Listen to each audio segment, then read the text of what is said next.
So completely close your eyes, relax yourself.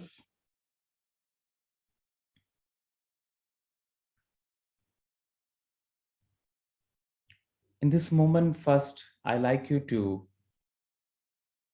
allowing your energy traveling throughout your body.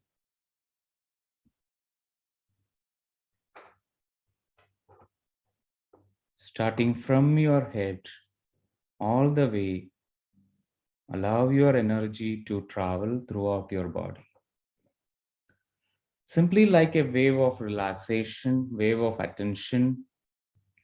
It's a process to be more aware about your body from the head all the way down and down to your forehead, down and down to your eyes, right eye, left eye, to your ears, right ear, left ear, to your nose, to your cheeks, right cheek, left cheek, completely attending your lips. Feel like lips are the doors to your mouth, attending your lips. Go little deep inside and totally relax your tongue on the lower palate.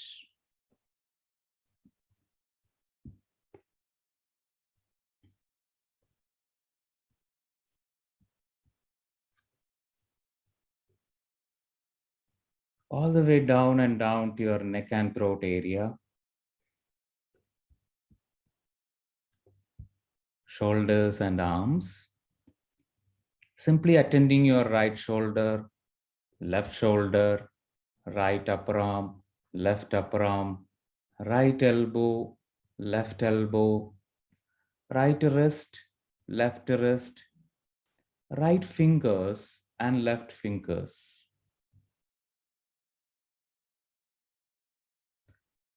Completely attending your upper back, middle back and lower back. Attending your chest area, diaphragm area, abdomen,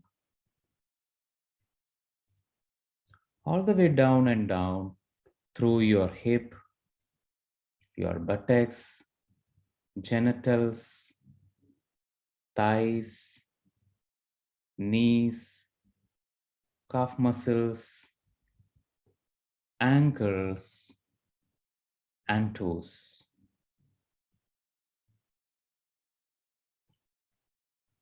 In this moment, I like you to consciously take a deep breath, inhale, and the same moment moving your awareness from toes to head.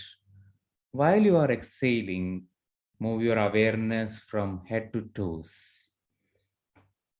Become more creative in this moment to feel like the breath is traveling from the toes to head and head to toes. Completely allow yourself to relax. Being centered, being tuned in this moment. More and more we settle our body, more we are grounded. Once we are earthen, grounded, we can very easily tune into whatever the subject which is flowing through you beyond the language. You become really tuned into your real open self, a true learner inside.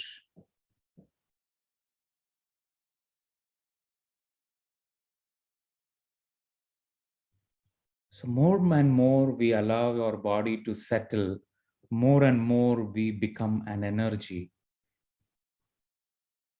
We become a flow. So in this moment for another 2 minutes, I like all of you slowly and gradually witnessing your normal, natural breath.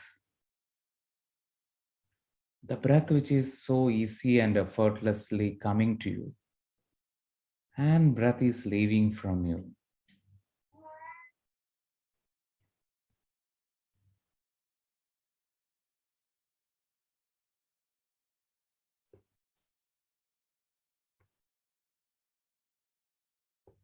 You keep being an observer.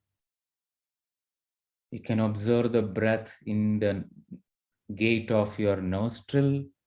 You can feel the breath in your heart space or abdomen space, whatever is comfortable for you. Feel the breath. It is coming, it is going. You are aware.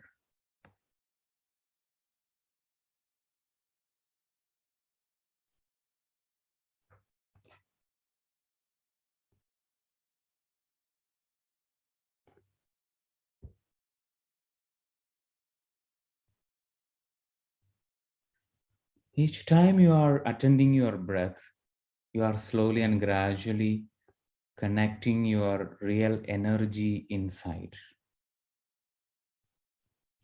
From the physical to the energy. From that energy towards your consciousness. So you can feel like something very deeper is expanding. You can't put it in words or language, but you can feel it. Something very deep, something very profound for you is expanding inside. That give you a sort of confidence inside you. You feel very confident, very settled.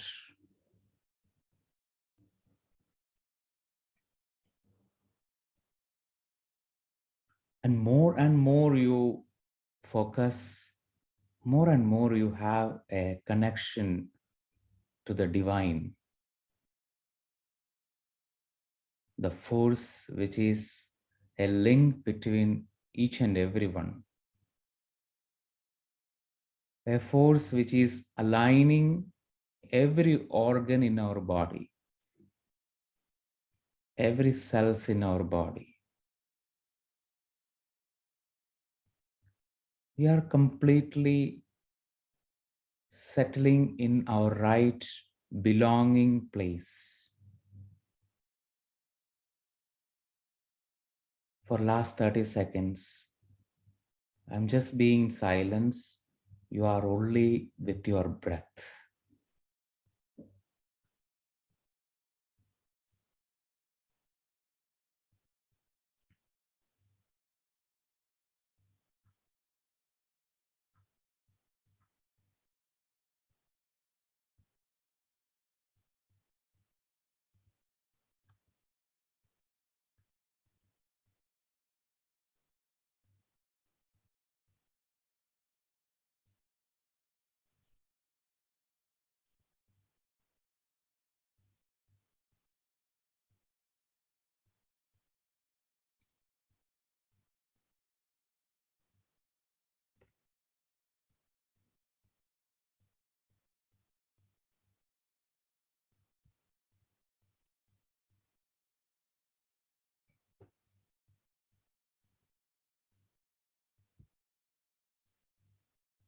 Okay, friends, now I'd like you to slowly bring your awareness, connecting to this moment completely, rubbing your palms. Place it on your eyes. Very slowly open your eyes.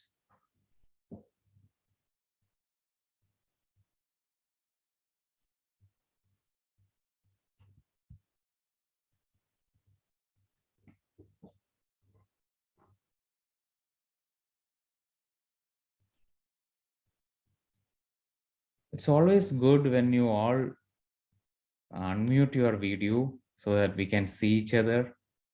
We can feel like a live, because when we do meditation or any class in a live or big auditorium, we can see each other.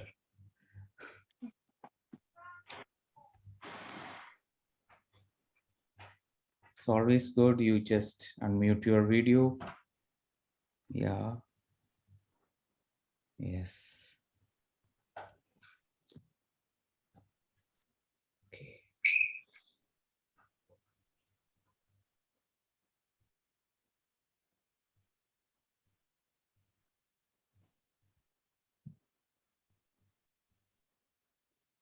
Okay, so we start with the topic karma. We always use this word karma, especially when we are in India, we use the word karma. Something happened, we immediately say, oh, it's a karma. Maybe in our grandmother, or especially in every house, one grandmother definitely say it's all because of the karma. All happen is because of a karma. So I always hear this statement when I am a child, because all these things are happening because of the karma. So normally when we are tuned with an idea that karma is a punishment, so that's the reason when I am in my teenage, I don't like this word karma. I always resist the word karma because karma is punishment. Someone is keeping punishing. And it's very difficult to believe that God is punishing. So why can't I need to go to someone who always punishing? Because normally we don't like it. So it's a myth called karma is a punishment. We can say karma is a teacher. It helps us to learn certain lessons. Actually, we are hearing the statement karma. We know about karma. We read so much book about karma. Maybe I think you all read more books than me. I think like that about karma, because I am not so much into so much reading. So we all know that we are stuffed with so many informations about karma. But what I like to share is through last uh, 10 years of doing past life regression sessions, conducting workshops, meeting people. So how this karma science is working. And still I know it's a vast, bigger ocean subject. Put it all these subject into 1 hour or 1.5 hours is a hectic task. That much big, but I'll try my best to share certain informations which I gathered or try start recollecting. And interesting, last 2 days, when I share about this karma topic, my wife Ladu shared so many informations, whatever she read. And once I come to Dubai, actually Priya started giving me so many books. Oh, this in this book, this is about karma. So a lot of informations are getting. So this is called universe is arranging everything. So still I do a lot of, after that, doing meditation and recollecting the sessions and information. So that's why in this session I put it as interactive session, so that you can speak, you can ask your questions, you can share your doubts, so that through clearing the questions we can bring more and more awareness. So I just share whatever I realized or understanding through this subject. One of the things which I realized is, we always say the statement of karma means whatever goes around, it will come back. What you are giving, it is coming back to you. Suppose you slap someone, someone will slap back to you. Tit for tat, eye for eye. But karma is more than that. Karma is not just a punishing tool. It is a lesson to learn. So one of the meditation, there is a statement which is coming is, when we look two words, one is called karma and another is a word called kama. When we look deeply, there is one letter is missing, or one letter is more in karma. What is that letter? R. R. What is this R?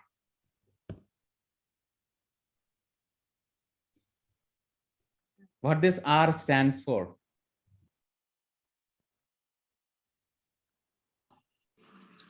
Rebirth. Rebirth. Okay, good. Reason. Reason. Yes, good.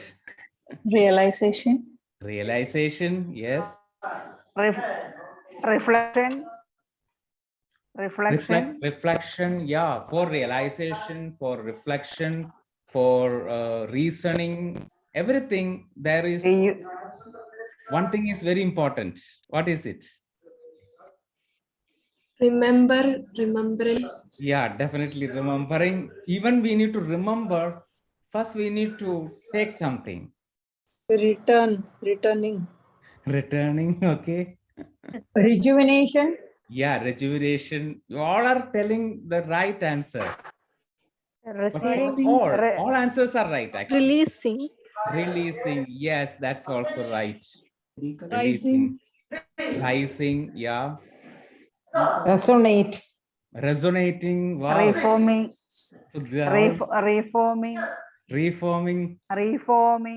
Reforming, okay. Reflect. Reunion. Okay. Okay. Reliance. But for all that, one thing you need to take. Reflect. Yeah, reflect. Receive, okay. Reflect. Maybe this is the one word which is so difficult Receive. to reincarnation. Okay. Actually, a lot of blame game happen in our life. It's because of dash. Responsibility. Yes. Responsibility. Who is teaching karate or kung fu there? Okay. Okay, sister. Okay. Okay. So all these statement you share, the words you share is very, very important, because responsibility, once we take the responsibility, that time we reflect, we go our reasoning, right? Suppose you have an illness and you say that, oh, some virus is attacking me, or some bacteria is attacking me, that food is bad, or this disease is coming only from my generation, my ancestors, it's their ancestors' problem. Or you are saying that, okay, my past life problem. But this life, when you need to look deeper, first thing we need to take is responsibility. Then we cross the first phase of our karma.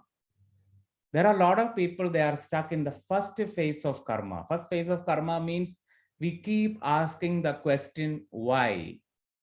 Why this is to me? Why this is happening? Or we always feel like life is a big surprise. Everything is a surprise. Actually, everything is meaningfully traveling, but we feel like it's surprise. Definitely, we all like surprise, but we feel life is full of surprise. We are in so much ignorant state. That's called the first phase of karma. We keep blame others for our karma. We keep on blaming. Even past life. I see people who want to understand their past life is to start blaming their past life. Oh, in past life, I am like that. That self, that past life self. Suppose you are a female and your past life self is male, you start criticizing the male past life. Or you are a male and the female criticizing that, or that gender because of that past life. I am like this. So what happened is we always say I am something so good person. It's a past life problem or my parents, genetic, society. This blame game. First, we need to overcome the blame game by taking the responsibility. Once we take the responsibility, we understand another beautiful concept. Because without this beautiful concept, you cannot understand what is karma. That's called free will. You understand that there is a choice. There is a free will. Through this free will, actually, we can go beyond the law of karma. Otherwise, whatever the karma means, the meaning of karma is desire. We have a lot of desire, but how many of us are ready to take the responsibility of our own desire? When we are not taking the responsibility of our desire, what happened? We create so much karma. So karma means is mentioning you to take the responsibility of yourself so that you can understand certain lessons you need to learn. Because every desire which is coming from inside is for experiencing something, right? Suppose you have a desire for having a idli vada. Why? You want to experience certain taste. Maybe anybody sitting here don't like idli vada, please forgive me. I like idli vada, that's why I tell that. Okay. So it's for experiencing what we are experiencing. The moment you experience it, you get some wisdom. Wisdom out of that experience. The moment you get the wisdom, how we get the wisdom? Suppose you are having the idli vada and gossiping about someone and be blaming someone or criticizing and talking with a friend. Do you experience what exactly is idli vada? So still what happens? Still you have craving. You again want. Suppose when you are having idli vada and communicating with your friend and there is a big bomb blast happen and you died. So after death, you feel, what is that idli vada? I didn't understand it. So next lifetime, I come and want to eat idli vada. And the next lifetime you come here, your mother only make idli. Every day is idli. And you feel, why my mother is not making dosha, not making puri or chapati, only idli? Because you choose. Because you have a desire to know what exactly is this idli vada. This is the way. But when we are not taking the responsibility, we start blaming our mother. My mother is a bad cook. She only know idli. My friend's mother make that thing, this thing. What happened? We compare. Comparison. Comparison always creates a lot of karma. When you start comparing, especially the worst thing is we start comparing ourselves with others. Then what happened? Either we feel superior or we feel inferior. We keep comparing. So comparison creates karma. So once we enter into comparison, what happened? We start judging. Why we want to judge? We want to judge to understand that, am I good enough? Am I worthy? The benchmark, the measurement with other being and telling that I am better than you. This is the situation where we create more karma. It's not needed that you are slapping someone and the karma comes, you are killing someone, the karma comes, you are behaving badly and the karma comes. These are all the unconscious way we create karma. Even whether you are killing a mosquito or not doesn't matter, but are you comparing yourself? Are you judging? Or are you in any pretension mode? I see in past lives, some people are in certain life, they pretended. They pretend there. Even some people, they pretend and become sannyasi. pretend their family life. What happened? Next lifetime, they come and to enter into family life, to experience family. So pretension never works.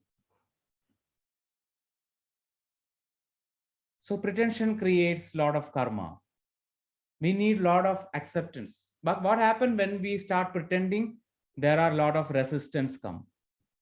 We resist this life. We resist our experience. We resist our desires.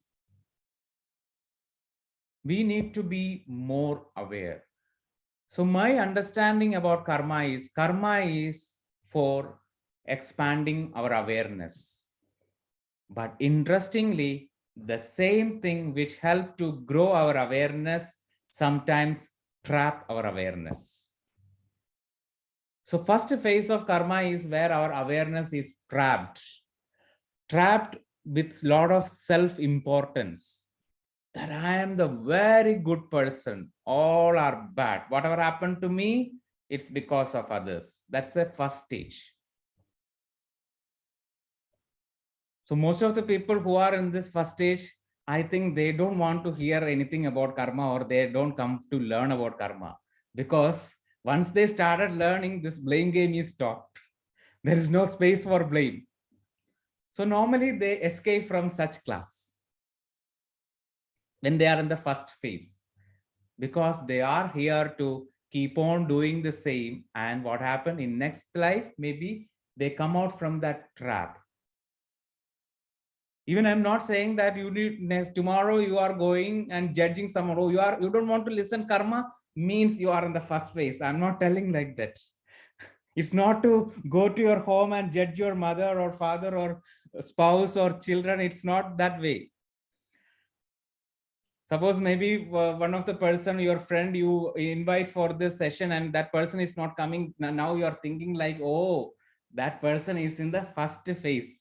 That's why, oh, I am better than that person. It's not like that. So once we go to the second phase, we accept that there is cause and effect. We started accepting that there is karma. Karma science is there. In the first phase, you are not accepting that there is a karma.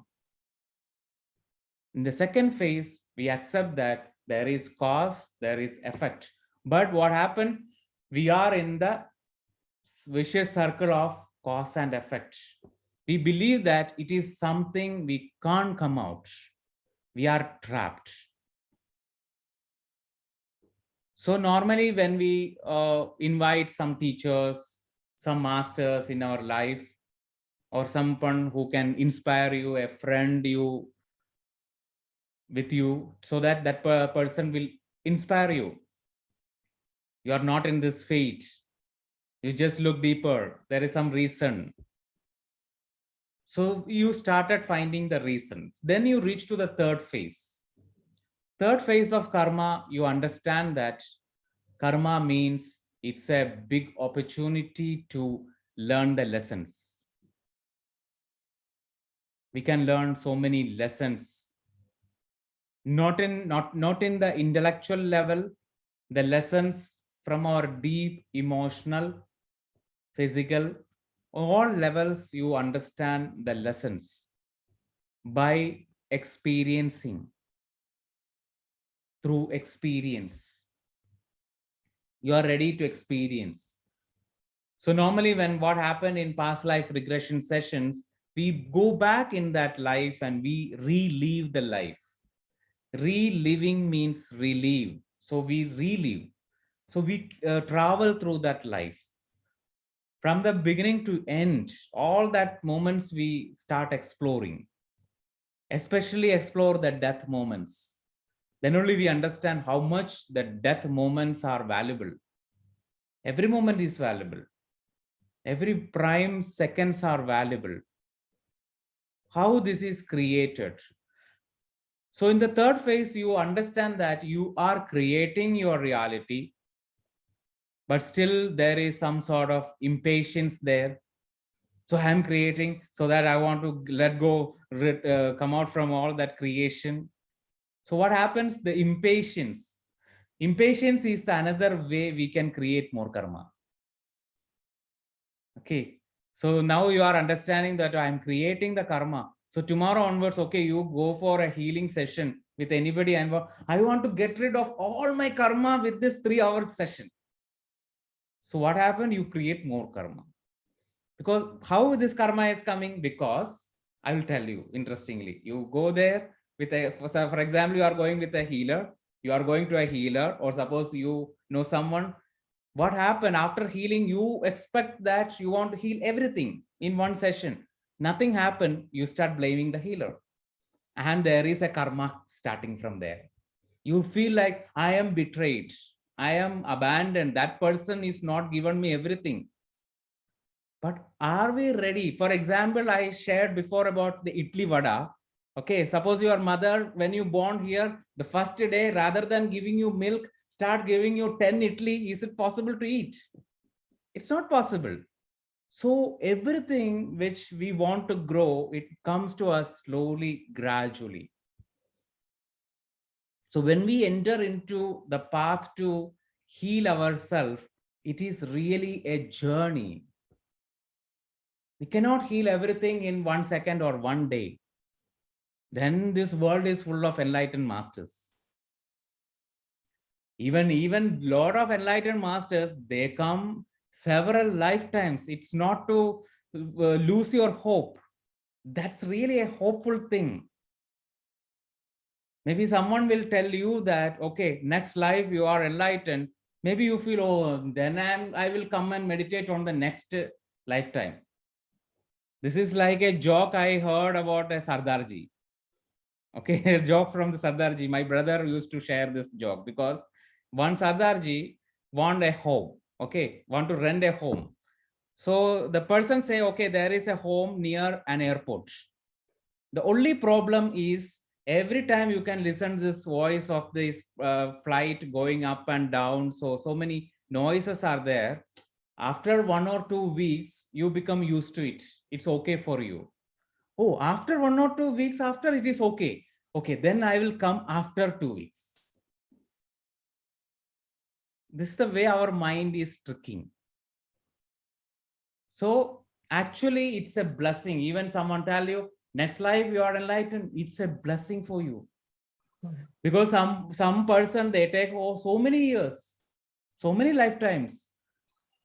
So first thing we need to understand, there is nothing called time existing. Time is an illusion. It's in this earth plane.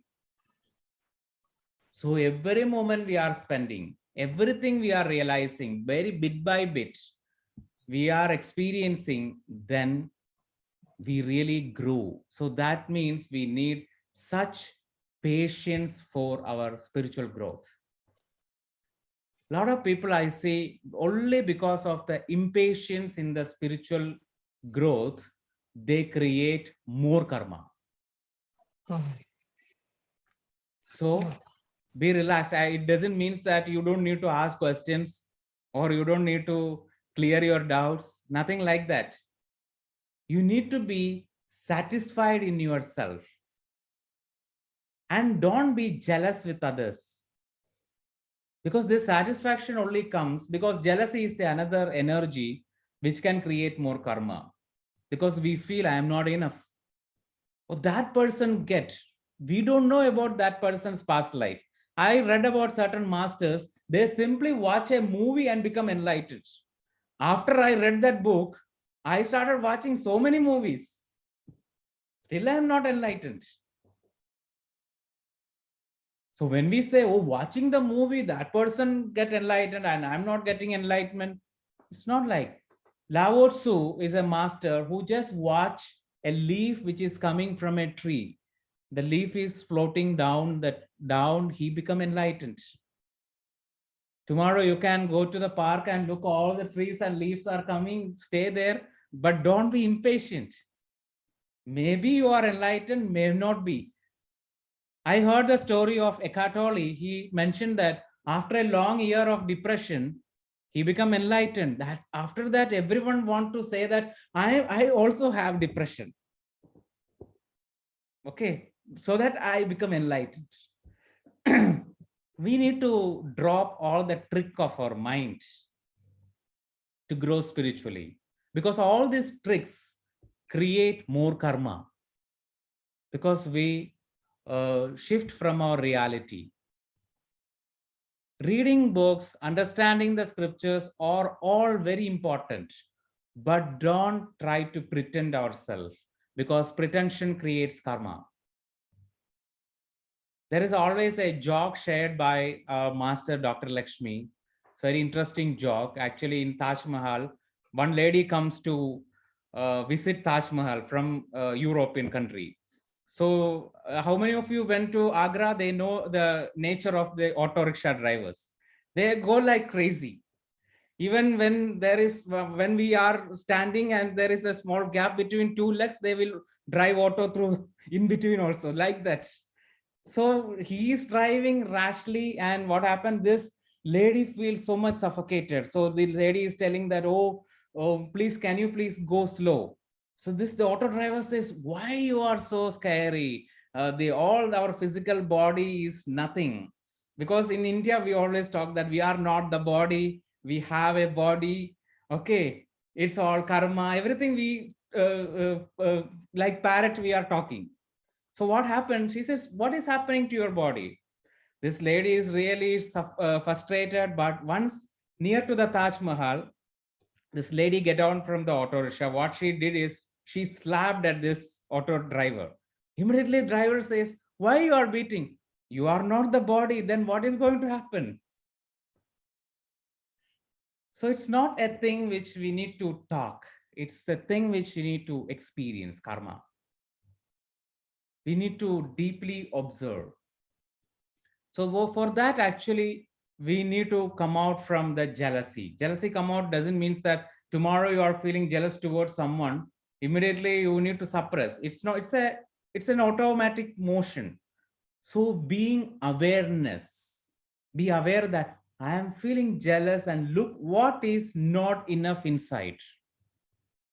What is a part of yourself feels I am not enough. I am poor inside. It's a scarcity program inside, which is feeling as jealous towards someone. Otherwise, you always feel abundant. A moment you are abundant in this life, you always want to see everyone abundant, right? When you are in such an abundance, you only want to see abundant people. You don't want to see people are suffering or in poverty consciousness. You want to see more and more people in abundance. So that's why one of the master, I heard that the master shared that the greatest gift you can give to the world is first being more abundant in yourself. Not making somebody abundant, first make yourself abundant in all layer of yourself. Then you really start bending the law of karma. You start moving beyond the law of karma, because you become more aware being. So there is a fourth stage of karma, is called the stage of grace. That stage of grace only comes once we start learning the lessons, understanding the karma deeper, rather than blaming the karma. Whenever you understand, whenever you experience any effect in your life, it can be an illness, it can be a relationship issue, it can be a money issue, any issues coming to your life, once you go deep inside, what is the cause, where it is coming to me, where it start this motion starting, then you understand. Because sometimes we carry so many patterns from our past lives, like pattern of betrayal, patterns of abandonment. What happened? We give someone that a contract that is called soul contract. You tell someone, maybe your parent or maybe your relatives, telling that, okay, when I come this life, you abandon me. So we become remembering that this is a pattern inside. So you slowly exploring this pattern, you understand where this pattern starts. We cannot simply say that, oh, maybe I also abandoned someone in this same way. That's why this is coming in the same way. It can be different. It can be maybe you abandoned your own self out of a guilt. Karma is a thing which always tell you that, oh, my dear friend, we can always sit in the lower frequency. Don't go to the higher frequency. We can enjoy the lower frequencies. So it has a tendency to pull you down to the lower frequency. So that's why I always say it's a responsibility to come up, because every desire has two levels. One is a desire which can bring you to the lower frequency. Even I start sharing about the idli vada. Suppose you are addicted to the idli vada, you are into the lower frequency. Maybe you are getting idli vada in your plate and your brother say, oh, I want this idli vada, and you start fighting with your brother. No, I am not giving you. You are addicted to the idli vada. So what happened? You are in the lower frequency. You are not kind. You are not ready to share. You may even, I'm not saying, I don't know, maybe it can happen. For one idli and vada, maybe one brother kill another brother can also happen. It can happen because our anger, our rage, it can go like that. So these are the spaces actually we create certain soul contracts.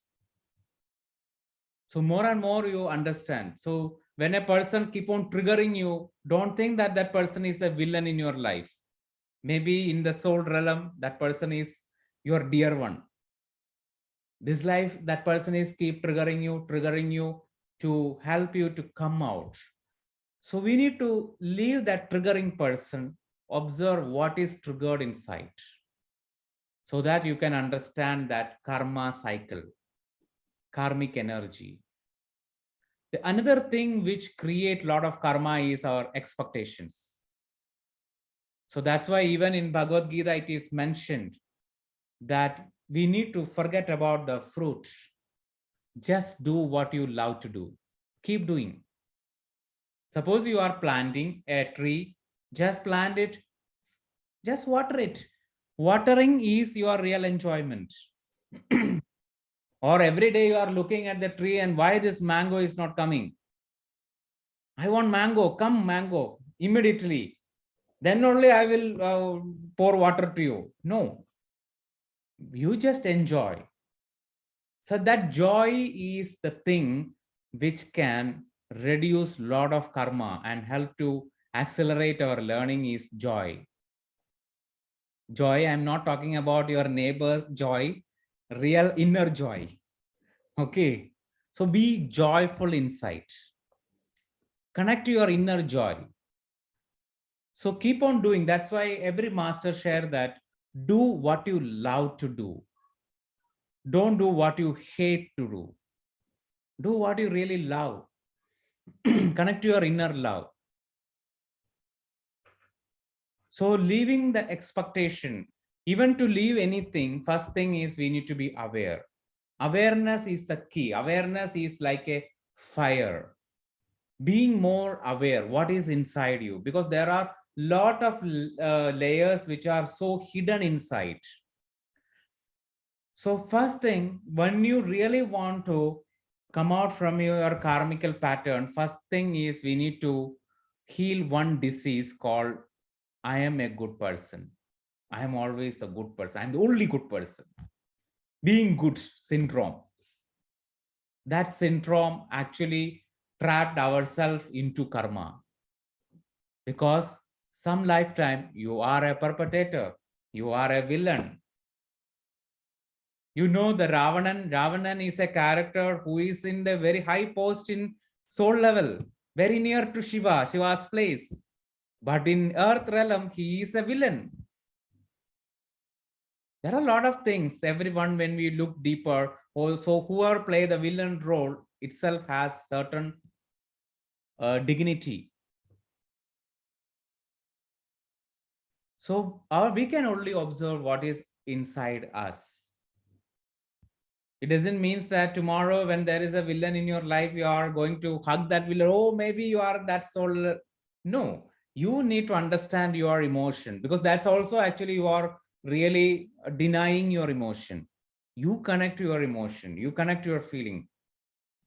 Leave that person means you are giving the responsibility of that person's karma with that person, not in a curse. You definitely going to pay for this karma. That's not our way.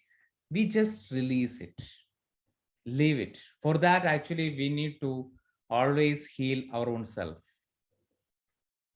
Another thing which I realized, and that's the one of the reason I am here now also in Dubai. Incomplete commitment creates karma. When we commit something and we are incomplete in that commitment, sometimes we need to come back again and again in the same place. So when we are incompleting our commitment in the earth, we come again and again. Whether you love the earth or doesn't love the earth, it's not a matter. You need to come. For example, you are going to chant n number of mantra. The God is not going to help you. God will help you to pack bag in a very beautiful another baggage and leave you to the earth again. That's the way God will help you, because you are incomplete, because you need to complete, because you are the creator of this life. In the earth, you may feel, I don't like this earth. I want this, my last life.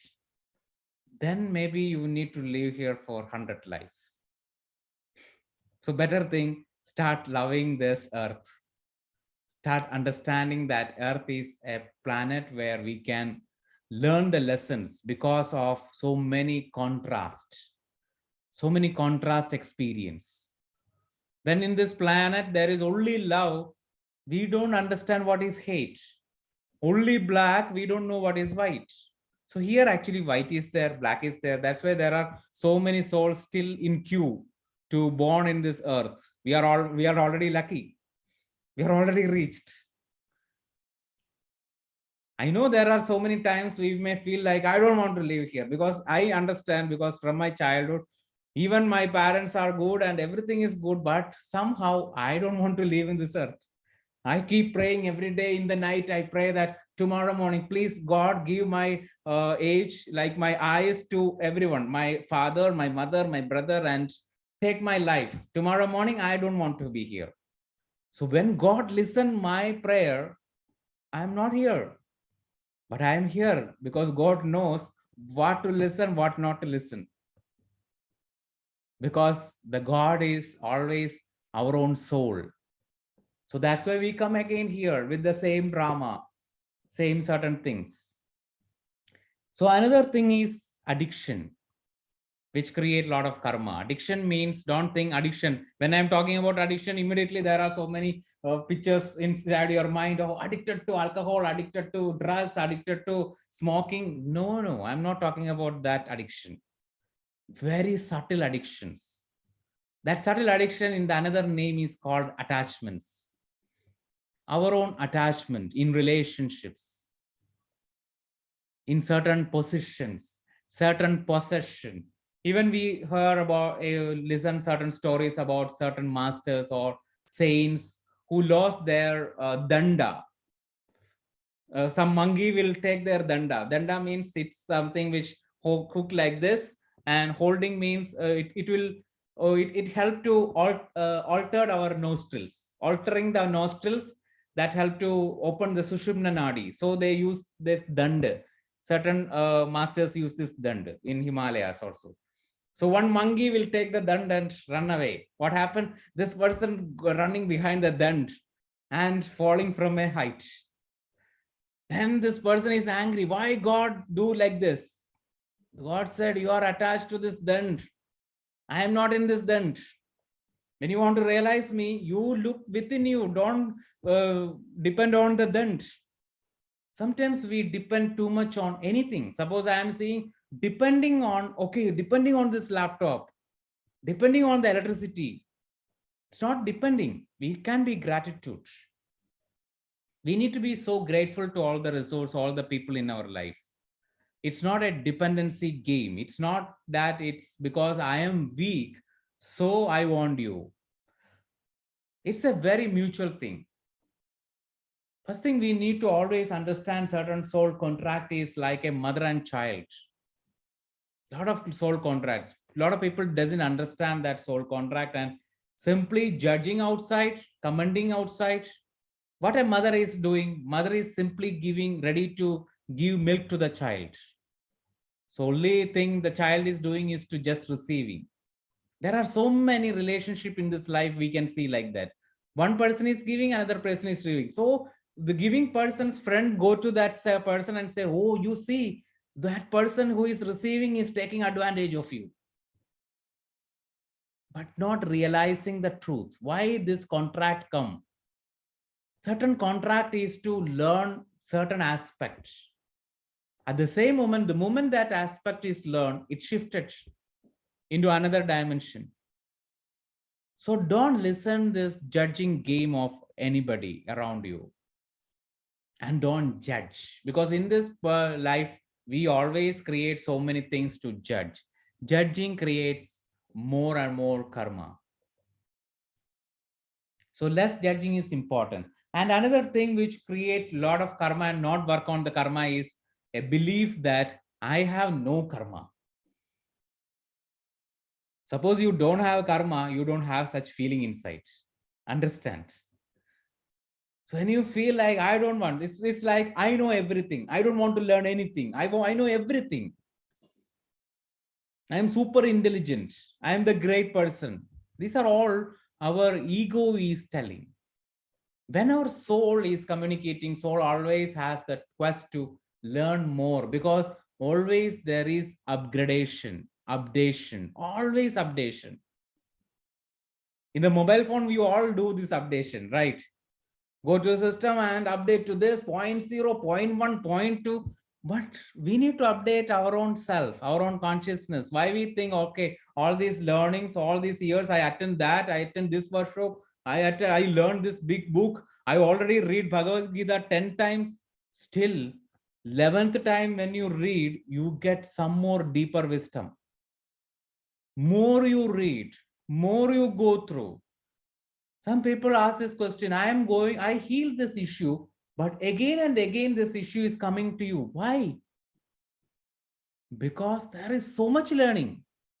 Be happy that the same issue is not the different issue. That means you have one book. It's like a Bhagavad Gita in your hand. 10 times you read, you got a lot of wisdom. Still, there is a motivation and inspiring, and someone will tell you to read it again. Again, you read it. So sometimes we are in deeper pretension that I reach to the pinnacle. I am already the higher spiritual being. I know everything. That always create a lot of karma, because we become more arrogant to everyone. I know everything. That creates a spiritual ego inside.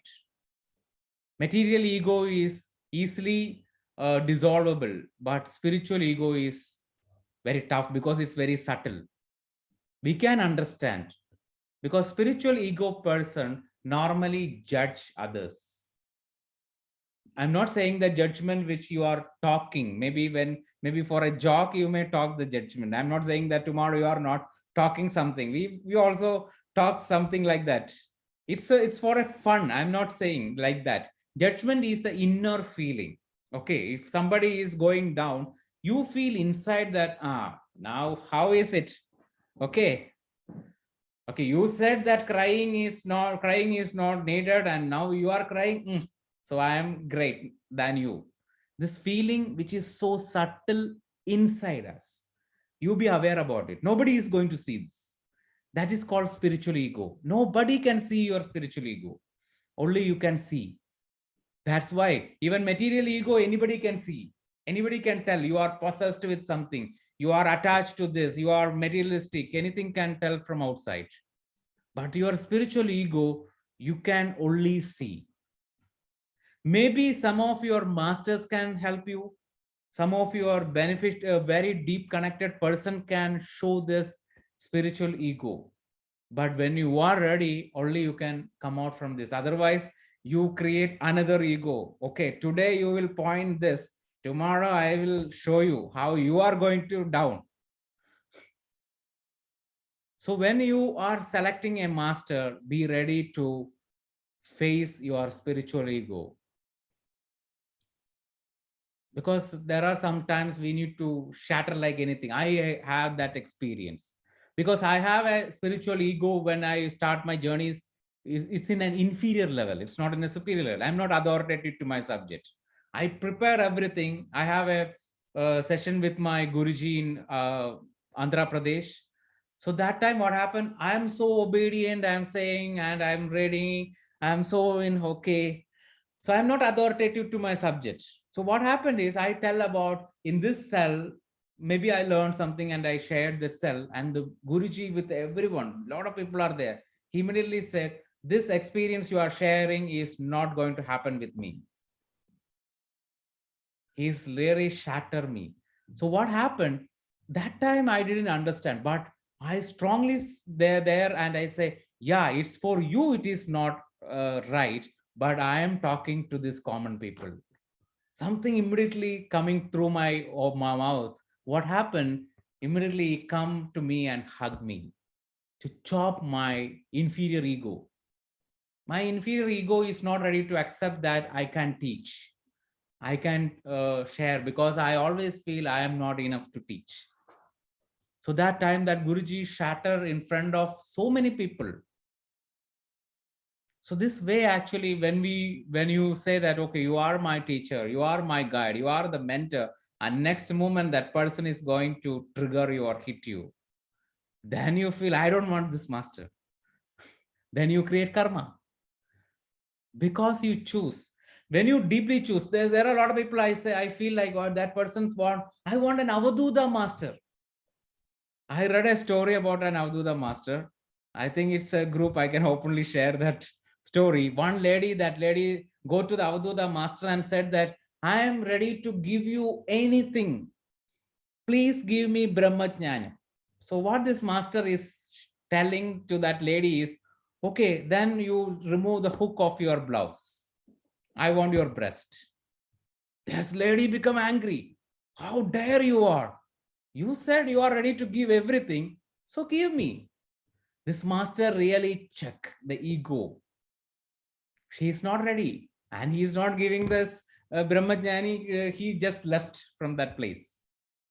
Because there are certain masters, they can touch, they can have that, but they will teach you, they will really trigger you like crazy. Especially Avduta masters are really crazy. When you intend for an Avduta master, be ready, at least be ready inside to face a lot of challenge. Those masters are like that. So always be ready to intend what you are intending. Any life experience, when you intend, oh, I want this. Suppose you are intending that I want an aircraft, but you don't know how to drive it. What is going to happen? And in your home, there is no place where this aircraft. So first, we need to create a space inside. Then you ask, we need to create that space inside. Otherwise, we create a lot of karma because we manifest it. The moment you manifest and when you blame what you manifest, it creates a lot of karma. I see a lot of people do like that. They create. One of the experience is a person who keep on intending that I want a big house. The moment the big house happened, that person's complaint is, how can I manage this big house? This is a big house. How can I manage? So I want a maid, and maid is not coming, and that person is keep on blaming every day. She's blaming that this is a so big house. What happened? One day, through certain debts and all, that big house is gone. It's karma, instant karma. These are called instant karma. There are 4 types of karma. One is our sanchita karma, past life karma. Once it is ripened and ready, it comes to as a prarabdha karma. And there is another in between is called this instant karma, immediate karma. And the last one is agami. You are transferring to the next life or to the generations. Excuse me, sir. Sir, I have one doubt. Yeah. Sir, once I'm doing something and I'm realized my first reaction is why it happened to me, why it came to me, and the next moment I am realizing yes, it's I only created. It's for some learning, but what will happen? My first thought, whether it will create any karma. This is the way actually you are talking about your awareness. That's good. You are aware.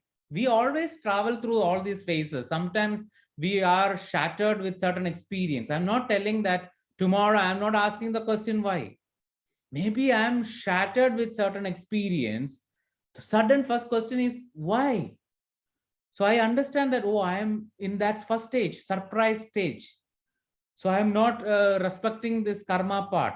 I disrespect. Maybe especially when we enter into certain grief states in our life, the first situation we totally deny the karma. It's okay. We need to be compassionate to ourselves. I'm not saying that time you need to blame yourself. You don't need to blame. You need to say, okay, next moment you become aware about your second stage. Then you become aware about your third stage. So I am telling these stages is not to be guilty, because guilt is such an energy which can take you in the lower frequency all the time. It's not for guilt. It's not for fear. We need to be aware about it. I'm saying that don't be guilty doesn't mean that you don't realize your guilt. Realizing the guilt is very important. There are so many situations we are not realizing our guilt. Recently, one of the experience I understand is to identify certain things.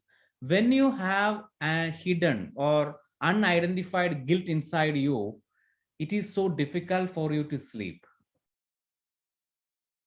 This is I got through so many experiences. I talked with so many people, so many sessions. I realized this. When we have hidden guilt means you are not feeling guilty. Maybe you say, or you have a lot of justification for what you are doing. You don't feel guilty. You said, I'm doing right. But it is a hidden guilt inside. That guilt, you can understand that it's difficult for you to sleep. It's a one reason I'm saying. All sleepless issue is not guilt, but you can observe, is there any hidden guilt? And another thing is, when you have a hidden grief, you always have the feeling to sleep. These are all I'm talking one reason to ponder on yourself or contemplation purpose. So only one reason, not that everyone is not sleeping and you are saying you are guilty. It's not like that. Okay. Now, now you can ask whatever you want to ask questions, you can ask.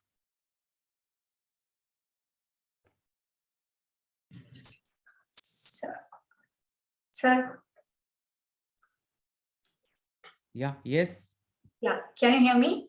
Yes.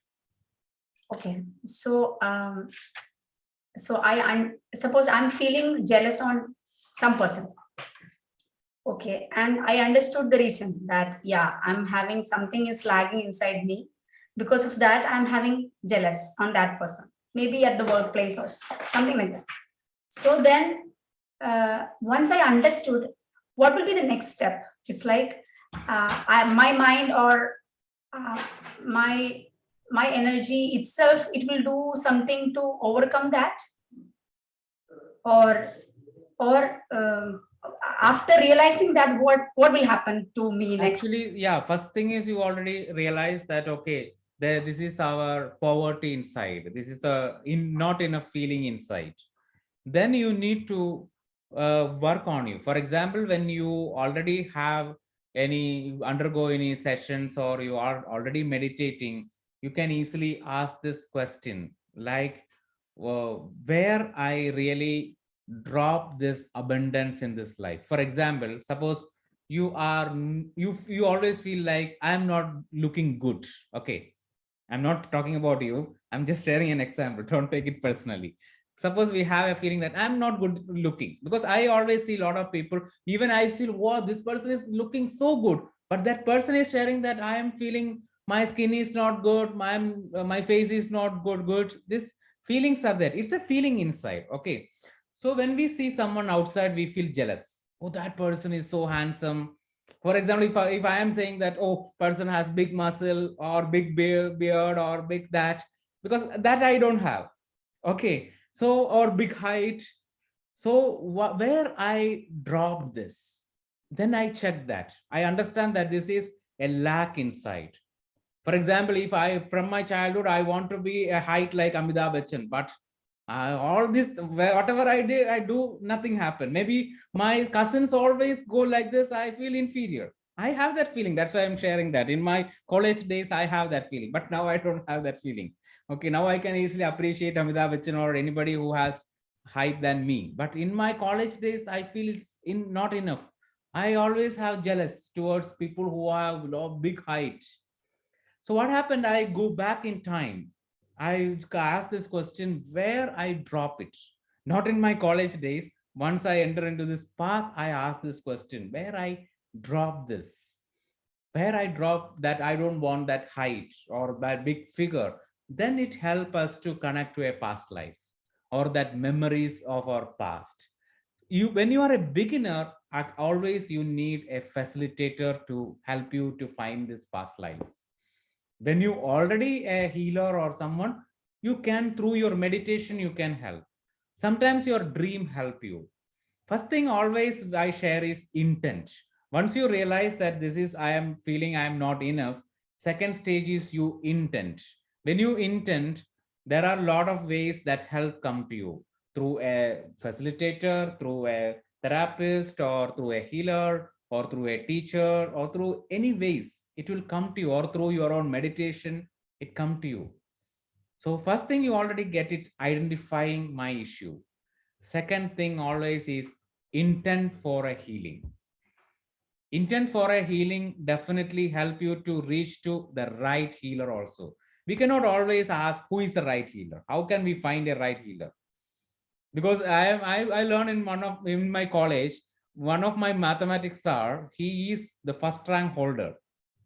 But at the same time, from my experience, he is a poor teacher also.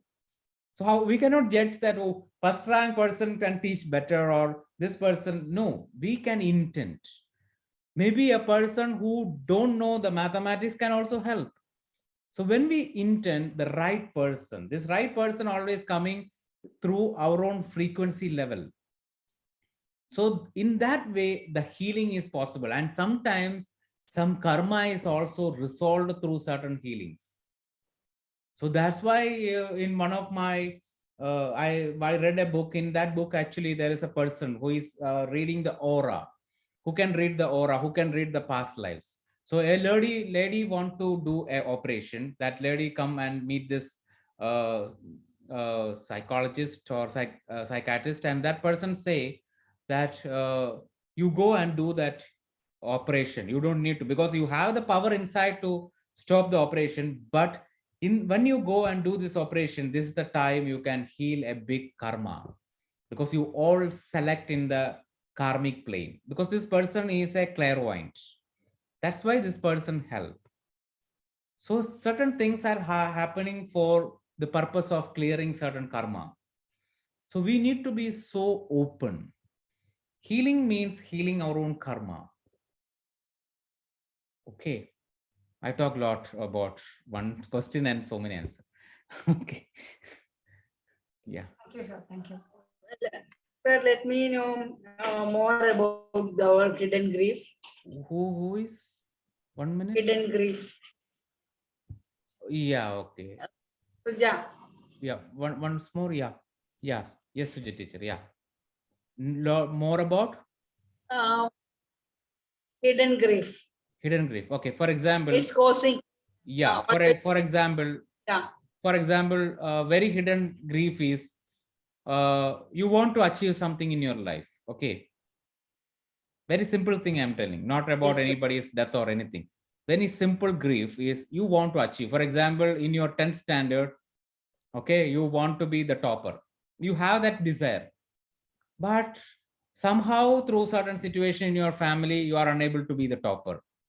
Still, there is a grief inside. Maybe everyone say, oh, you are the second one. But you want to be the first one.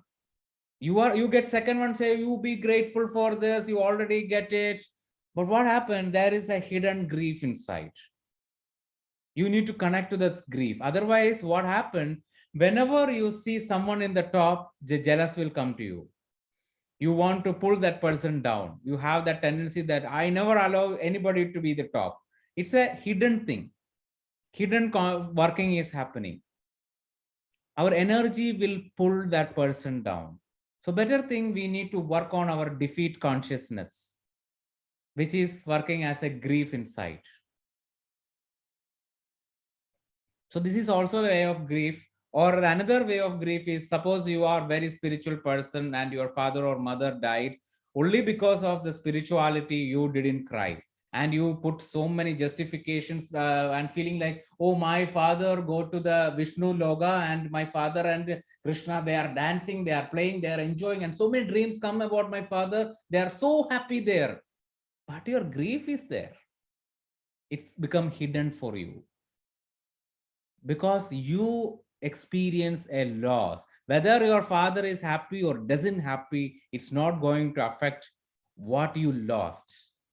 Address our loss is connecting to your truth inside. We need to accept and acknowledge whatever we lost. It can be small, it can be big. Especially big loss we address. Small loss we never address. Small loss. From my small, as a child, there are small loss in our life. I don't get that. I don't get this. But this grief is there in our heart for a long period of time. I hope you got the answer.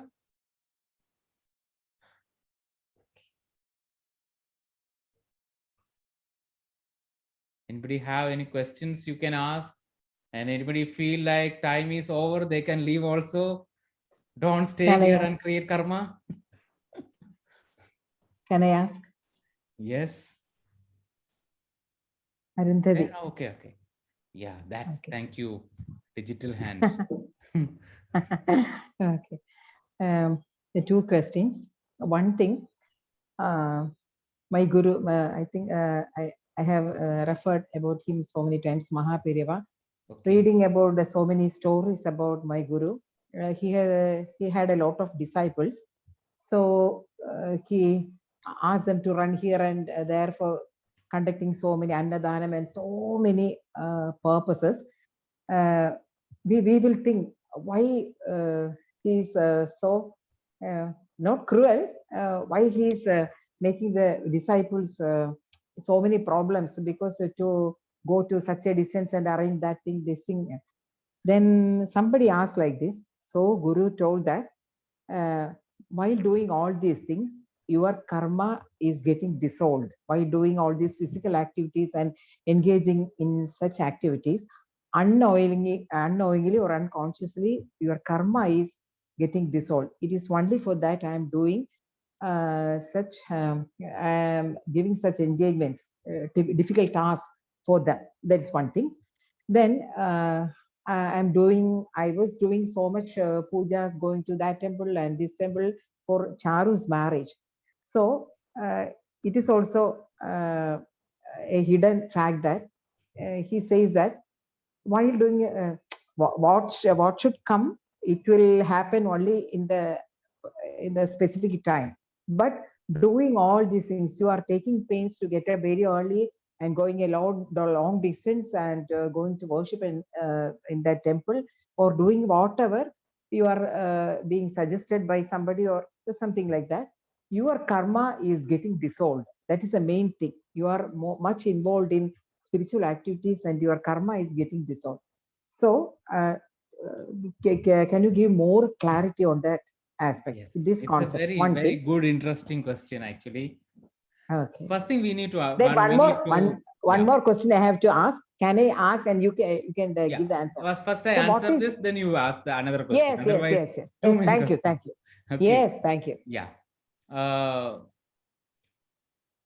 First thing we need to accept and respect is the master.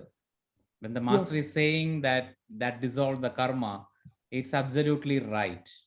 Yes. Once we need to observe that who that master is choosing.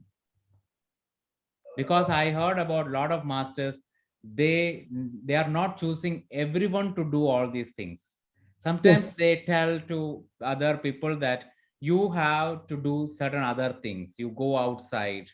Even Yes, yes. one of my friend who is a devotee of Amritananda Mai, he shared that when he go and say that I'm coming here to do seva, then that time she shared that your karma is not here to do the seva.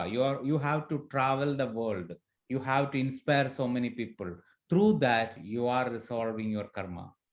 So that master know. So it's not Yes. an antidote for to clear all of yours karma. Yeah, it's Some not person common. we take in this life that I want to resolve my karma by learn the lessons completely. It's always connected to our own personal evolution cycle. Maybe when we are so much a physical being, through our physical action, karma yoga, we can resolve so many things. For example, if I feel like, okay, cleaning the toilet is something, oh, I can't do this. It's something, feel like when I'm cleaning a toilet means I am become so degradable. So what happened when you go to an ashram, you clean a toilet itself, transforms something amazing inside you. Yes. After that, my recommendation is when you clean the toilet in your ashram, you can also clean the toilet in your home too. Then you Yes. really transform. Otherwise, it just for expectation of the fruit and you create another karma. There are a lot of Yes. people I know, they go to the ashram, they do every work. They are not Yeah. ready to do the work in your home. It's also good. You can wash the plate or the vessels in the ashram, but at the same time, you can wash the plate and help your mother also or your spouse Yes. also, whatever it is. You can Yes. help. It's also The creating same. karma. Yeah, the same concept I have heard about Sai Baba. One man went to Sai Puttaparthi Baba when he was alive and told that I want to be there. I want to be here with you. And there are so many people around here with you. I want to be like that. So he told that person, first of all, you go to your home and take care of yourself, your parents. After that, I will decide when you have to come here. I am keeping all these people here that because why? Because if they are let out, they will be big trouble to the world. So I am keeping all them with me here. But that's one thing. Then my another doubt, my another doubt is that what is blessing? How it helps us? Then my father always used to say, wherever we are, we will keep on blessing you. So now they are not here. So how that blessing helps us? How we can I have experienced the blessings in so many ways. Yet I am asking, what is that? What is that? Okay, I already Blessing. shared that there are two levels. One is called lower frequency, and there are Yeah. lower frequency energies and beings existing. There are higher frequency and higher frequency energies are existing. As a human being, our real challenge is to reach to our higher frequency and keep on moving to the higher dimension by respecting and leaving our lower frequency. So that's why Yes. the karma is something always put us into the lower frequency. So sometimes we are in the so lower frequency, even the meditation help to expand the awareness, but we don't feel to do meditation because Oh, of the yes. trap of the karma. So that time we want to come out from the karma in any way. Even some sort of lower frequency dissolving, any lot of rituals are there to dissolve the lower frequency, also help to come out from this karmic space. So once this blessing, what is blessing means? Blessing is a higher frequency energy.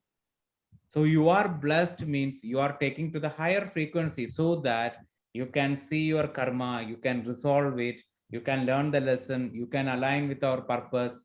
So many things happen because in the life we always has this up and down moments. So that's why we Yes. need to do one sadhana every day. Find something and do every day. Sadhana is always important. Or one day you meditate and all other days you are doing something else, it's not working for you.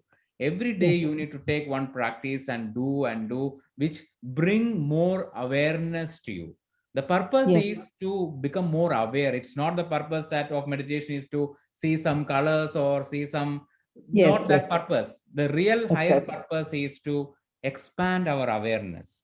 Otherwise, Yes, when yes. we don't have awareness, even when we go to or travel astrally or meet any master, we can't bring that wisdom or energy to here.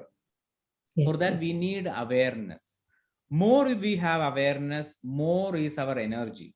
The more the Yes. energy, more the consciousness expand, and we have the Yes. ability to understand the wisdom. Yes. Wisdom means wisdom always change. Suppose in one lifetime, when you died, you get some wisdom about that lifetime. It can be a limited wisdom. So that's why we need to revisit our past to get the higher wisdom. This higher Oh. wisdom only get when you are blessed.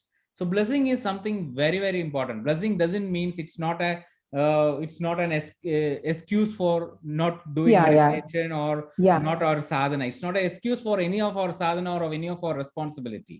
Yes. Blessing Yes. is always that energy which align you to the higher frequency. Helping hand. Yeah, Okay. it's like we have a lot of well-wishers around us is always Yes. raising our energy. Yes. Okay, rather than people who are around you are always cursing you, it will put your vibration to the lower frequency. Down. Okay. Okay. Then one slokam I want to share, because you told that every time we want to do all the anything we want, we like, what all things we like, we have to do. My father used to say every time, Prata kale uthaya, because get up, awake, get up early in the morning. Chindayet atmano hitam. That think about what you like. Chindikya. Chindikya. Atmavinu ishtamulladu chindikya. Atmano hitam. What you like for yourself, chindayet. Gurum Vishnum namaskritya. Mataram pidaram tada. You worship, you prostrate Guru, Vishnu, Mata and Pita. I want to share the very meaningful, valuable Once slogan. more, Andy. Prata kale uthaya. That is get up early. I think we all can chant inside because it's such a profound thing you shared today. And you can mention in that our group also. WhatsApp Sure, group. sure. I will write them. Yeah, Okay. sure, sure. Okay. Prata kale uthaya. Get up early in the morning. Uthaya. Uthaya. Yeah. Uthaya. Okay. Yeah, yes, exactly. Get up early in the morning. Okay. Chindayet atmano hitam. Think about what you like. What do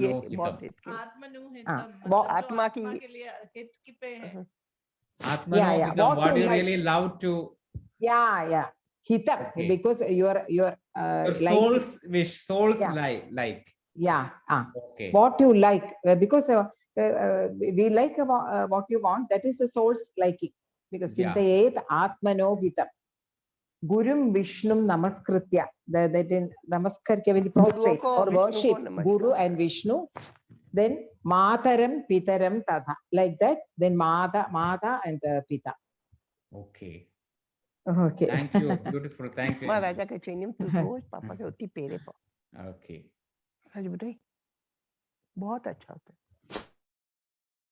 Okay. Anybody next question? Sir, Naina here. One minute, Naina. Where is Naina? Yeah, okay. Okay, so my first part of the question already got answered. It was same as Arundhati Andy shared. Okay, so the more and more when I realize more about we create our own reality, the more we learn about the cause and effect. I started questioning about the role of God in our life. So can you just help me understand that, like, if everything is what we are creating and it's a karma we are experiencing, then why should I pray to God? Or I don't know. I don't have much clarity about my question itself, but it's like Actually, the question what- about one thing I the share, role of God. I'm not saying that this is the complete answer. Maybe you need to find your complete answer, but still a partial answer I can share. Like God means, we said God means the source, right? Where we come from. So when we are not remembering our source, when we are not want to connect to our source, we simply hear and feel like this is the only reality, and we stuck in our physicality. More we stuck in the physicality, more we denied. For example, there are a lot of people, they still believe that there is only physical body is the truth. Physicality is the truth. Physicality is always connected with karma.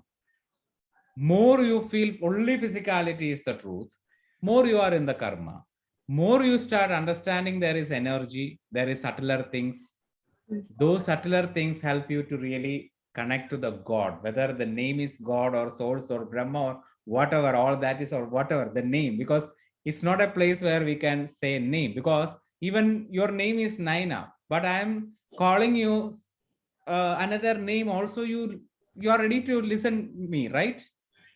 Suppose I am calling you, okay, G, tell me, still you are going to talk, because the name or whatever we are putting is always a limited thing. So from my understanding, there is a God existing, and God has a lot of purpose. Okay. One of the purpose is to raise our own consciousness to the higher level by remembering. Otherwise, we don't feel that, oh, there is nothing there. So those types of people actually do whatever they want to do here. They feel I am the powerful. That is in the soul evolution, we reach to a state called young soul stage. In the young soul stage, we realize that whatever I want, I can get it. And that time we become so arrogant about it. We feel that I am the creator, I am the power. So I can kill anybody. Whatever I want, I can kill someone. Whatever I want, I can do anything. I am the only important person in the world. That person actually forget about the God. That person don't believe in the God. That for that person, if that person go to any temple or anything, that person is going only for some benefit. It's an offering that I am going to give you. It's like a bribing. I will give you this. Can you give me that? Because that person has feeling that I am creating everything with my beliefs. But when we go more deeper into the life, you can understand life is sometime beyond our beliefs. Even sometimes it is more than the belief. The belief itself is a limitations. We can go beyond it. It's already proven by Shankaracharya. He go beyond that, but still he believe in Shiva. Still he believe in Devi, energy. Do you think those masters are fools? So they already said, even Buddha never shared about anything, because Buddha understand all the words are limitations. So there is a source, there is some energy that gives us hope. So who is telling inside that don't believe in a higher energy is only our lower energy. So being aware about our lower energy, lower self. Lower self always want to feel like I am the creator and I am the good one. I am the only one. We create means always the statement is we create. It's not I create. There is so many things are around us. So many energies are supporting. It's not, so for example, tomorrow I am, okay, you and your husband or sorry, I know about your situation, but people believe that, okay, I have a husband and I have a family, so we are going to create a child. Is it possible? Still technology is developed, but technology can't create a child. Even IVF, everything is there. They have to put it into that combination. Who is actually bringing everything up? Who is? We say that our subconscious mind is with the subconscious mind, actually our organs are working. With the power of our subconscious mind, our organ is working. Are we questioning who is actually controlling our subconscious mind? Who is actually operating? There is something is operating. Even now I am speaking. We say that, okay, Saraswati Devi is helping me to speak. I experience personally, it's true. Something is flowing. Some energy is there. It's not that I can speak. I am the great. Something is there inside. More and more and more we go deeper, more you understand there is something beyond. That's the point. Actually, we really connected to our devotional self, our surrender self. Still, then we keep fighting that I create this reality, I can control this life. So, what happened? More you feel like you can control the life, more the life and the universe and everything will keep on chopping you. Because one day, that's why the corona comes, control goes. Okay, we say, okay, I can control, I create vaccination, another will come. But one day, all the humanity will realize a big truth that this is something beyond the control. Because today also I shared with one of the friend who come here that one of the thing, or as a human being, one of our biggest limitation is we want everything permanent. We don't want to accept the law of impermanence, because we talk about a story about a movie. In that movie, that lady has so much power, but still that lady want that child back. Child is in some other dimension back and be in that mother-child relationship for a long period, for eternal. That eternity is there, energetically eternity is there, but not in the physicality, in the materialistic level. Materialistic level, it is impermanence. Then only you are going to value. Are you valuing the ring you are wearing now? How long you are wearing this ring? Are you every day you feel, wow, I am so grateful for this? No. Because this is our human nature, we taken for granted. So that's why all the lost is needed. So when we start valuing, so there is a lifetime that's called the graceful period of karma, the phase of grace. We start value. So that value only comes, we understand that it's impermanence. Suppose you have a feeling like today night, maybe some thief will come and take it away. So you feel so precious. The moment that thought comes, you start feeling, oh, wow, wonderful. It not need to be attached. I'm not promoting attachment. I'm promoting the value. We need to be valuable, value everything. We feel something subtle. So that's why we choose certain lifetime. Even there is no possibility of wearing a ring, and we feel, wow, that ring, it's valuable. Then we go to the past life and you understand, oh, I am a Naina in that past life. I didn't value the ring. So this lifetime, I don't have any ring. There is no parent is buying me a ring also. So that time you understand the karma connection. This way, everything, so that we need to check deeper inside.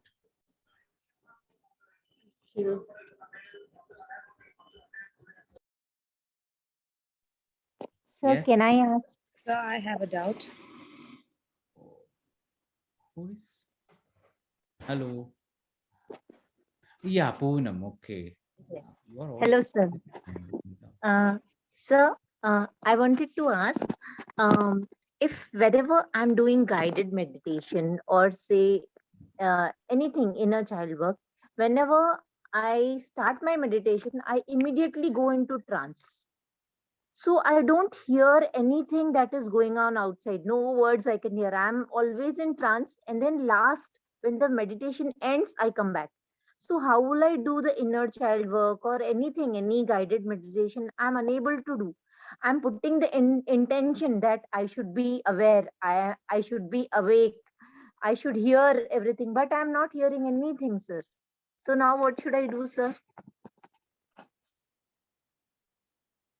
Actually, you need to look deeper into what is going to happen when you start listening. When you start listening, when you start going through a guided thing, what is going to happen to you? because somewhere you take decision. It can be a probability I'm sharing. Don't take it completely, because more you go deep inside, only you can understand. Okay. Some probability is, suppose, for example, maybe in some lifetime or some places, it can be our childhood days or any time we may be cheated by somebody's guidance. We sometimes talk to be guided. We don't want any guidance. We don't want to listen any guidance. It's only one probability. Don't take it is completely, because there are a lot of, I can share even 10 examples like that. Maybe in your past lives, any places. So you need to ask yourself, what can happen when I really listen the guidance? Because I go through such state in my life. That's why I share this example, because I am in my experience where whenever anybody is guided, even I'm not in trance, I enter into sleep. I can't do anything. I first past life regression session, I sleep like 3 hours. I slept, but still some healing happened. But after that, I ask this question and I work on that. I reach to a time period because I intend that I am ready to see the cause. A lifetime, I only blindly following the guidance of others, and I'm cheated in the end of the life. So I take a very big vow that I am not going to listen anybody. So after healing that, I started even I can listen. Otherwise, before I don't like to do guided meditation. Yes, sir. So I can easily And- understand your problem. Okay, sir. And so if sometimes I have very fearful dreams, so should I just forget ki raat gayi, or should I really analyze? Should we analyze our meditation experiences or our life experiences and our dream experiences, or we should just take it lightly? Whatever is happening, let it go.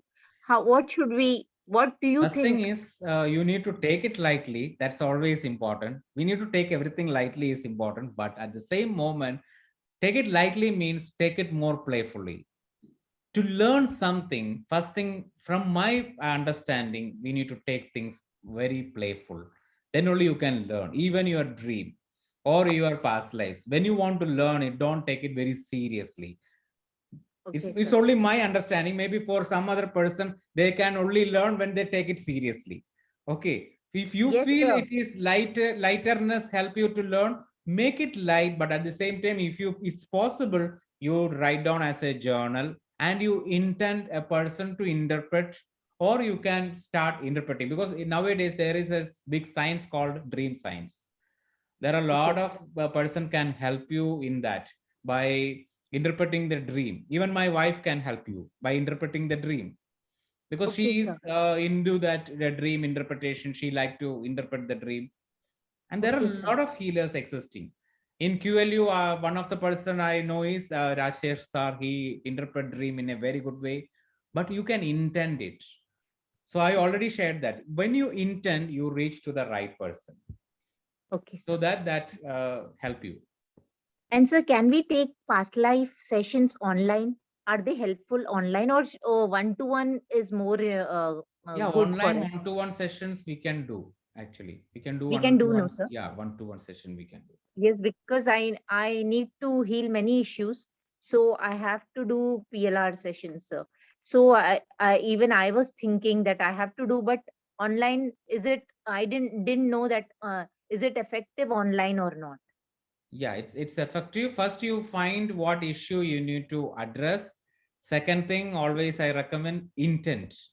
So you reach to the right person. Okay, sir. Thank you so Okay. much. So you Thank you feel so like much. to whom you want to connect. Okay, sir. Okay. Yes, sir. Thank you, sir. Thank you. Hi, sir. Somi here. Yeah, so me. So this is regarding this hidden grief. Hidden? Actually, hidden grief. Hidden grief.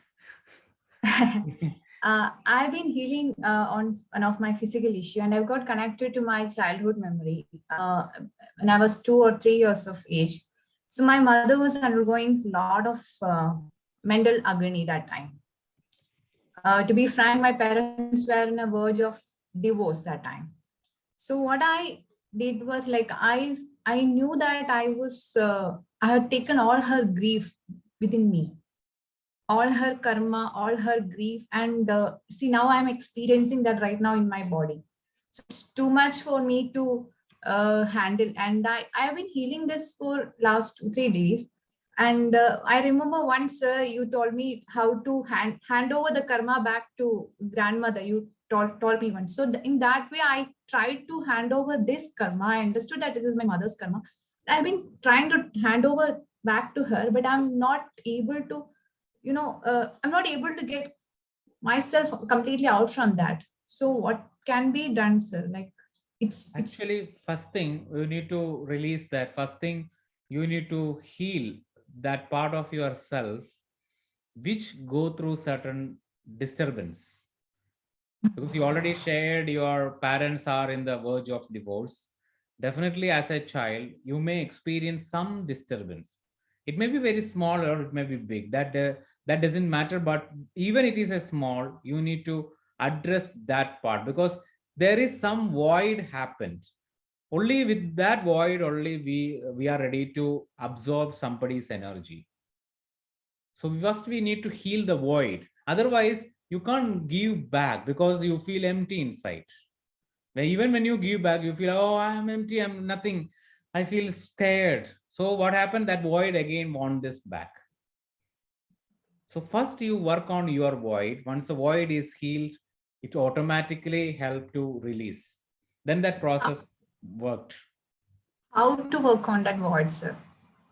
What intention shall I set? Because if I set for intention, I always recommend you, because when our issue is childhood issue, is our inner child issue, definitely we need to intend for an inner child healer.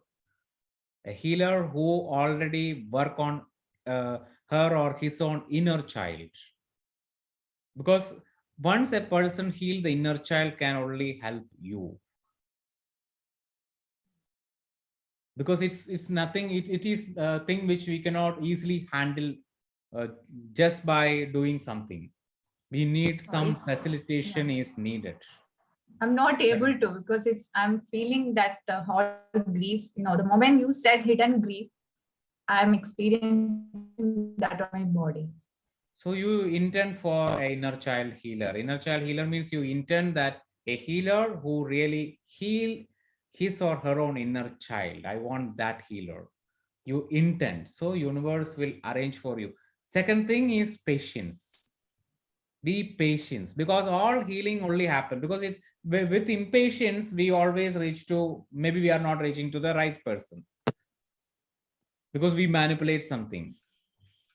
Okay, so be open, be patient, it come to you, then that healing happen very deeply, because all that inner child or all the work we need to heal it in a very deeper way,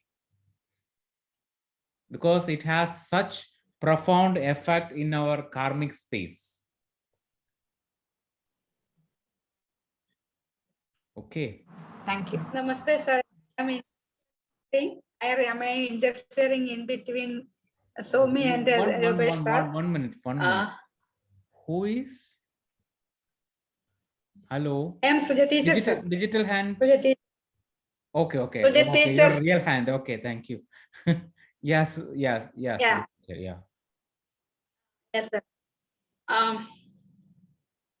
Long before, I think 3 or 4 months before, I'm interacting with in Lena's home, and once I saw one Facebook post of Somi related with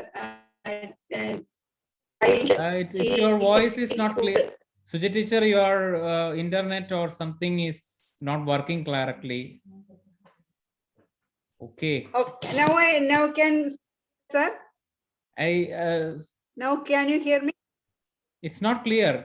Can you hear me now? Yeah, I'm hearing, but it's not completely clear. It's disturbing. Something is disturbed. Okay, I will personally, sir. Yeah. I got this message. Something is so personal. I got. our technology has universal power, it will work in such a way. Okay, so we need to respect the Yes, technology. So I will. Yeah, That's better. yeah. Yes, thank you. Yeah. Okay, shall we Yeah. wind up with a 5-minute meditation or any other question? So Yes, one Sapna. question, Yeah, yes. Shalini. Shalini, 1 minute. Sapna is Yeah. raising for Okay. a long period. Yeah, you can unmute first. Unmute. So I just wanted to know about certain karmas. So they say that I don't know whether how far it is true that karmas can be passed on to generations, like, so, and sometimes when we do something and if we don't resolve it, it can pass on to our children also. But how is it possible? Because we are two different souls. So how can one soul's karma be passed on to another soul? Okay. It is connected with DNA. For example, your child is suffering something. Why you are experiencing pain? You both are different souls. Why you are experiencing pain? When your father is worrying, still you both are different souls. You also experience some disturbance inside, right? Okay. It's called genetical connection. Yeah, Genetically, you are connected. You are connected with that contract. That's why this much deeper relation you come. It's a very deeper relation, actually. For mother, son, daughter, as a father, all these are so much deeper. Okay, so that means if we do something and we don't resolve it before we die, so it can pass on to our children also. Definitely. Your good things also pass on, your bad things also pass on. Okay. When we are not completely resolved it. Okay. Thank you, sir. Yeah, so Shalini here. Sir, it is about one word that you had mentioned. You were saying something about Advaita master or something. I'm hearing it for the first time. Adi Shankaracharya. No? Advaita master, something like that. Avadhuta. Master, I'm so sorry. Yeah. Avadhuta. What is? I'm hearing it for the first time. I have never heard of anything about. There is a lineage called Avadhuta masters because they are very crazy masters. Oh, because they are completely in a channeling space. Okay. In Himalayas and in so many places, even in maybe in your hometown also, some masters, they were walking. You cannot identify them, but they come with their own purpose. They simply travel in between us.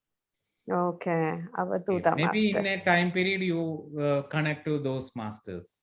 There was a lot of. Do you have an intention? No, I don't know. There was a lot of disturbance in my body when you said that. I had I don't know. So I thought I should clear that. Yeah, I was getting you can work on that thing. Yeah, I'm restless. Because and something when I had to drink water. So I thought I should ask, and I will intend on that. Some words itself has triggered and connected to certain energies. Maybe we have our own masters, or we have certain avadhutas. It can be possible, or some of our past life experience can be possible. So anyway, you intend for that. Okay.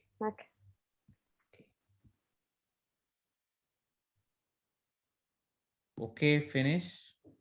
So one doubt, sir. So are these there is a tribe called shamans or something somewhere? Shamans. Yeah, shamans. Okay. So are they also these Avadhuta masters? No. That's a tribal group. This is a particular lineage. Avadhutas are certain. Yeah, it's all different.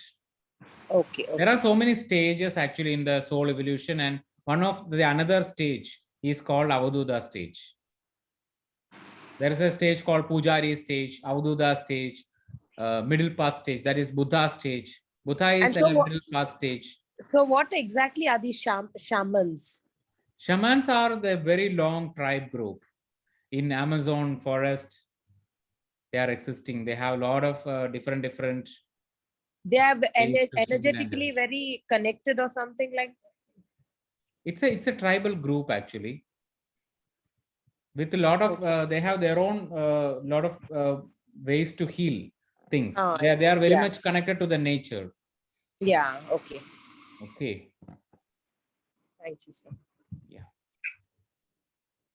So before leaving, we can just have a 5-minute meditation with a intention to integrate whatever comes to your energy field.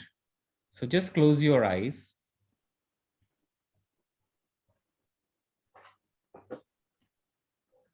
Totally give all your attention to your breath with a pure intention that whatever not belonging to you, just releasing from your energy field right now. With that pure intention, you observe your breath by say to yourself, any information, anything which is not belonging to me, which is not serving any purpose in my life, comes from this session, need to release in this moment.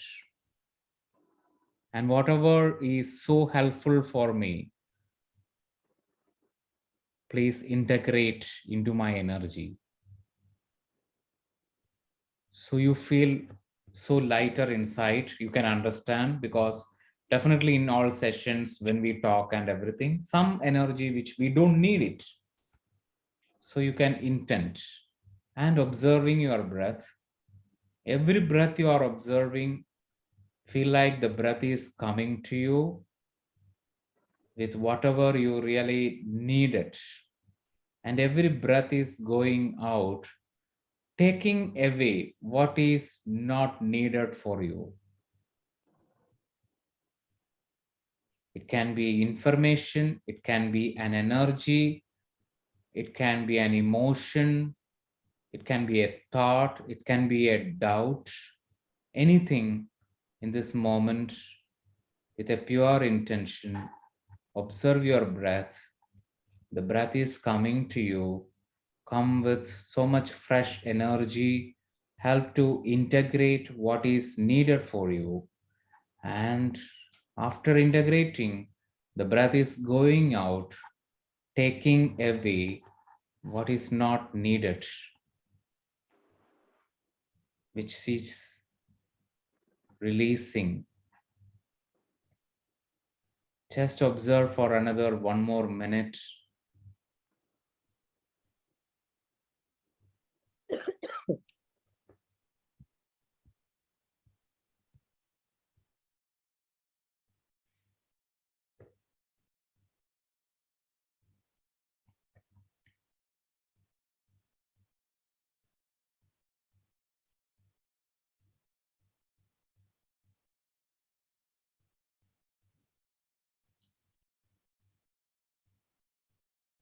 The same moment, I like you to give your whole attention to your heart space.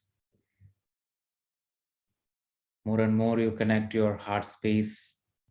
More and more you can understand what your soul's deep desire.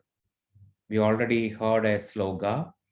You can ask for your soul deep desire to experience in this life. Put an intention to awaken that soul desire to experience and to know your inner wisdom. Just put an intention. Every morning you can accelerate it. Every morning you wake up, you can again and again intending the same, that what you really want to experience, what is truly aligned with you, what really belongs to you, what help you to center your consciousness, which completely take you to your higher frequency.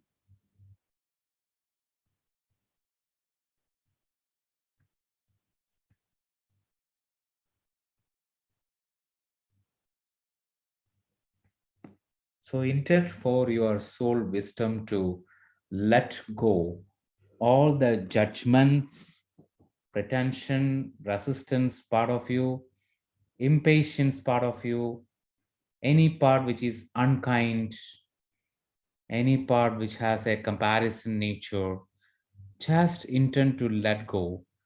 So when you intend, the opportunity will arise for you, helpful for you. All the dissatisfaction part, the part which has a tendency to expect more, incomplete part, addiction part, fear, jealous, gossiping part, any part which want to be with others, to being with others, ready to do anything which is not really aligned with you, just to be the part of a group. You feel like it's a oneness, but that's not a oneness. It's really separating you from your soul. So you can intend to let go all those patterns. Just connect your breath in your heart space. Keep intent.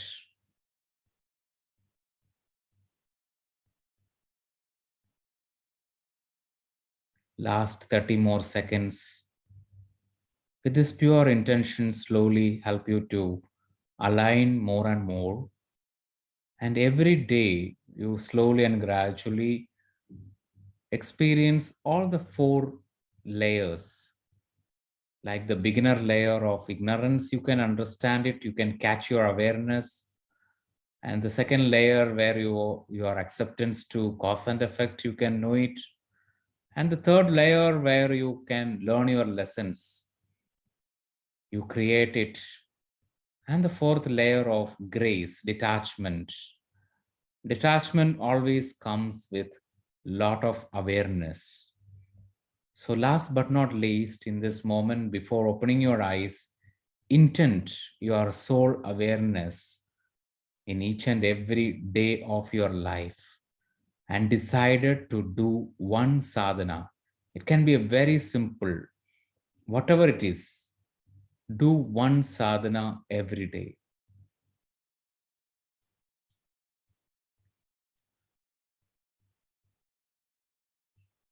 Okay, friends, now you can rub your palms, place it on your eyes, open your eyes with a smile on your face.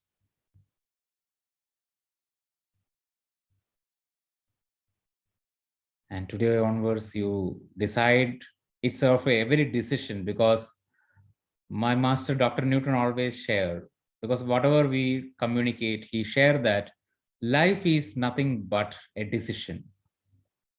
What you decide is very important.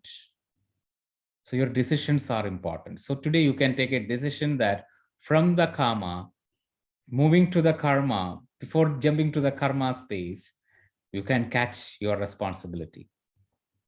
So once you are responsible for your own desires, your own wishes, your own wanting, so we completely come out from a very subtle trapped loop called manipulation. We don't need to manipulate anything, because when as a child we have that tendency to manipulate. Even disease is sometimes a manipulation to get something amazing like love. When we are in the hospital, people will love you. When you are identified with any big illness, everyone be loving to you. It's all manipulation. We don't need any sort of manipulation. We can connect to take the responsibility of our desire for what you want to experience. Don't question, because universe has its own way to experience it in your own way. Because once it is coming from this space, not with any comparison, I'm not asking about the desire with any comparison. Desire means something which come deep from your heart to experience. Universe definitely arrange for you at the appropriate time. Okay, trust. So today's our one big motto is patience. Patience with consistent action. Okay, that help to resolve our karma and wish you all the best in your life. And thank you for encouraging us to do our work in this life, in whatever the name. Okay. So thank you for being the part in this 10th anniversary. So much gratitude to you, so much love to you. All big hug to you all. Thank you. Thank you, sir. Thank you Thank so you, much. sir. Thank you, sir. everyone. Thank you so Thank much. you all. Thank you. Thank you. Thank you all. Thank you all. Thank you, Bye. sir.